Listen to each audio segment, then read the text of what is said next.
Welcome in, race fans, to Flag's Behind the Wheel, powered by FK Rod-In. On the telephone, we've got Donald Bradsher out of Burlington, North Carolina, driver of the 93 Pro late model rocket chassis. Donald, welcome to Behind the Wheel. Hey, how you doing? Now, you guys run for the Mega Plumbing and Electrical of the Carolinas. I've seen that sponsor somewhere before. They do a lot with racing, don't they? Yeah, we actually been on Jonathan Davenport's car off and on for about 5 years now. He's a good friend of mine, and he brings good advertisement to us. Well, I knew when you told me that's where I'd heard and seen that before. So that tells you that it works, because I'm not from the Carolinas. That's good. The power of advertising. Well, you guys are you got multiple feature wins. You picked up a 2013 Fast Track Touring win at Friendship Speedway. Congratulations on that. You've been winner at 3 different tracks this year, at Cleveland County Speedway, Cherokee Speedway, and, of course, Friendship. I mean, that sounds like 2013 is going really well for you. Yeah, 2013 has been good. We come out of the box pretty strong. We run fourth a couple times, run second, and then went up Friendship and got a win. Come back 2 weeks later, went down to Lawndale and got a win, and went up to West Virginia Motor Speedway and led a big portion of that race.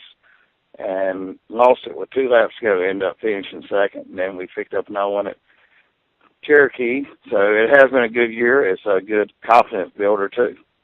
I mean, it's disappointing to give away a race, I guess. But if you're in contention, second's not always considered bad, especially if you're winning in other situations, right?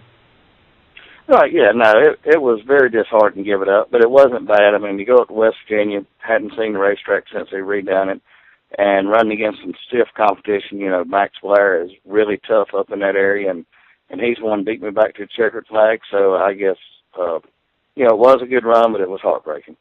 Well, talking about being competitive, I know that you guys spent a little bit of time doing the super thing. What brought you back to the pro late models?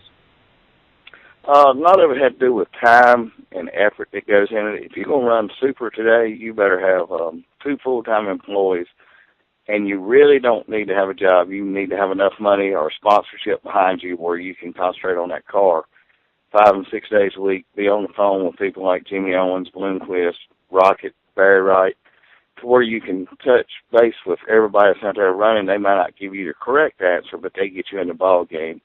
And, it's just a common sense deal. Money, motors are $40,000, crate motor $10,000 complete. You can go racing. You can crate race locally every week. To run supers, you need to be on the road. And running a business, as me and my wife do, it was getting harder and harder to go out and be focused on business and trying to run super also.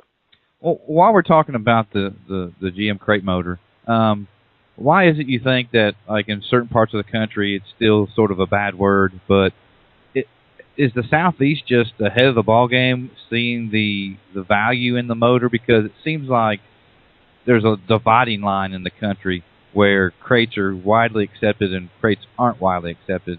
What is it about the Southeast? Is it just that it makes more sense to run them? I don't understand why the whole community of racing doesn't embrace this motor.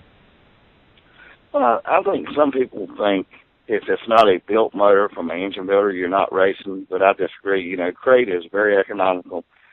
The tracks were getting to where they couldn't pay $5,000, $6,000 run every Saturday night, so you can go back to crate late model. Tracks can pay thousands, pay $1,000, $1,500 win. They can stay in business. They can make a profit.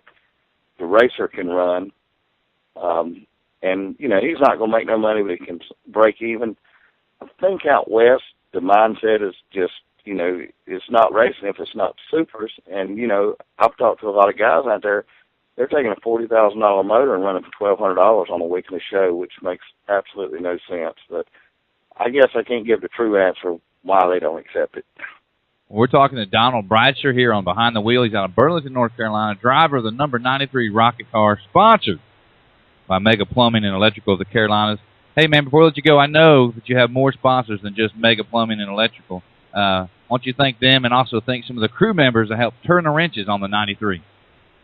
Yeah, I'd like to thank Bobby Taylor Oil Company with BP Racing Fuel, Tiger Rear Ends, Rocket Chassis, Baya Headers, Braswell, Kenny Lamb Race Engines,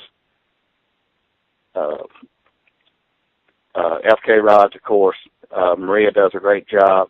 Drago Fittings is a great deal. Hoosier Racing Tires. And then I couldn't do this if it wasn't for Spanky Keith Parrish and Al Campbell.